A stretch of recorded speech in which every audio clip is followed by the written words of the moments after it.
ತಾಪತ್ರಯ ನಿವಾರಣ ಯಾಂತೈಕಪದಮುಂದೆ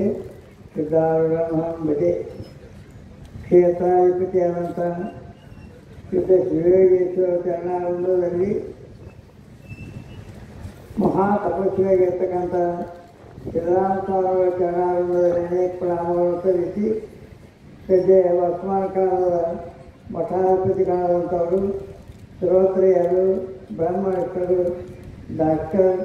ಶಿವಾನಂದ ಭಾರತೀ ಸ್ವಾಮೀಜಿಯವರ ಚರಣಾನಂದದಲ್ಲಿ ಅನೇಕ ಶಾಸ್ತ್ರಾಂಗವನ್ನು ಸಲ್ಲಿಸಿ ಇದೇ ರೀತಿಯಲ್ಲಿ ಉಪಸ್ಥಿತಂಥ ಎಲ್ಲ ಪೂಜ್ಯ ಚರಣಾನಂದದಲ್ಲಿ ಕೊಡಮಟ್ಟು ಇಲ್ಲಿ ಕೂಡಿದಂಥ ಸದ್ಭಕ್ತರಿಗೆ ಶುಭಾಶಯಗಳನ್ನು ಕೋರಿ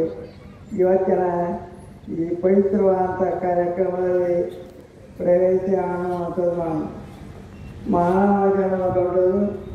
ಉತ್ತಪ್ಪಗಳಿವೆ ಇದನ್ನು ಹಾನಿ ಮಾಡಿಕೊಳ್ಳಬೇಕು. ನಿಜವಾಗಿ ಸದ್ಗುರು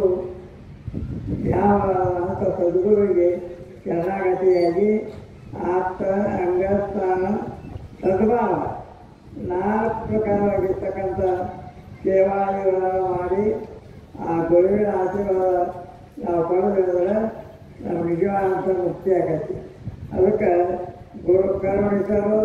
ಸಂಸಾರ ಕೆತ್ತಿತ್ತು, ಗುರು ಕರುಣಿಸಲು ಮಾಯಾ ಪ್ರಪಂಚ ಕೆತ್ತಿತ್ತು, ಗುರು ಕರುಣಿಸಲು ನೆತ್ತನೆ ಗುರುಪಾದ ಮುಕ್ತಿ ಭವಜೇಶ್ವರ ಕಾಣ ರಾಮನಾಥ ಅಂತೇಳಂತೆ ಯಾವ ಸದ್ಗುರುಗಳನ್ನು ಸದ್ಗುರುವಿನ ಶರಣಾಗತಿಯಾಗಿದ್ದರೆ ಎಲ್ಲ ನಮ್ಮ ಅಜ್ಞಾನವಂತ ನಿವೃತ್ತಿಯಾಗಿ ನಮ್ಮ ಸ್ವರೂಪ ಜ್ಞಾನವಂತ ನಮಗೆ ಆಗ್ತದೆ. ಅತ್ಯಂತ ದುಃಖ ನಿವೃತ್ತಿ ಪರಮಾನಂದ ಪ್ರಾಪ್ತಿ ಅನ್ನುವಂಥದ್ದಾಗತ್ತೆ. ಅದಕ್ಕೆ ಅಂಥ ಶ್ರೋತ್ರಿಯಾಗಿರ್ತಕ್ಕಂಥ ಬ್ರಹ್ಮನಿಷ್ಠರಿಗೆ ಶರಣಾಗತಿಯಾಗಿ ನಾವು ಸೇವಾ ಇತ್ಯಾದಿ ಮಾಡಿ ಆತ್ಮಜ್ಞಾನ ಪಡ್ಕೊಂಡು ನಮ್ಮ ಜೀವನ ಮುಕ್ತಿ ಸಿಗೋದು ಅಂತ ಹೇಳಿ ಈ 4 ಪುಸ್ತಕಗಳನ್ನು ಗೋಚರ ಕಲ್ಪಿಸಿ ನಾನು ವಾಕ್ಯಕ್ಕೆ ಪೂಜ್ಯರ ಶ್ರೀಪಾದಗಳಲ್ಲಿ ಭಕ್ತಿಪೂರ್ವಕ